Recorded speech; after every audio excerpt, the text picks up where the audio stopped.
Declaration of Independence, for me, is one of the best pieces of writing I've ever seen. It's a revolutionary document for a revolutionary statement. You cannot help but be stirred when you read those words.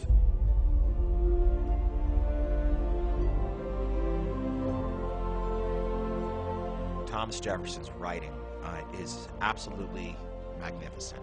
And when he wrote, "We hold these truths to be self-evident, that all men are created equal," that was the first time anybody had bothered to write that down. And then you turn the clock back and think of when he was writing, how young he was, what a statement it was given the history of the world at that point.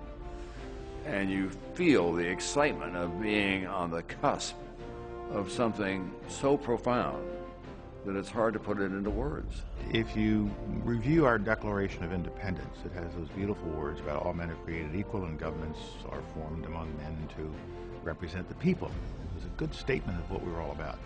And that's the only thing people remember about the Declaration of Independence, that it was about all men are created equal. But it's really roughly a 28-count indictment against King George. And therefore, because of the way in which the British Crown treated us, we now declare that we are a free country, and we want to let you know why. Now, if we're going to have a war, we're going to have a war.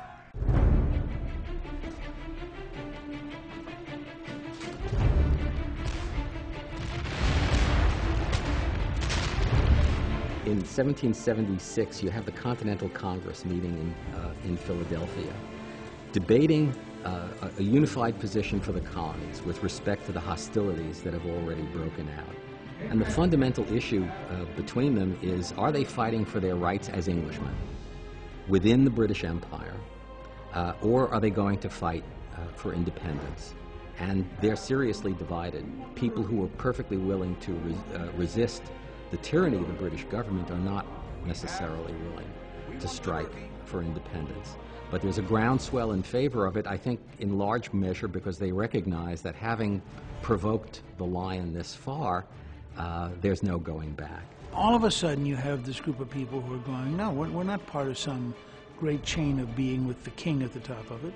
We are free people. We can vote for who we want to have in charge.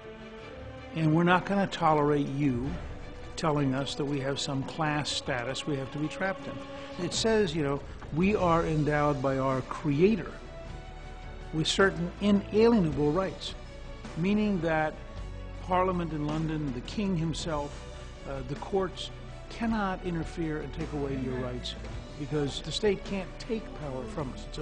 Even to this day, it's probably the most central difference between America and every other country in the world.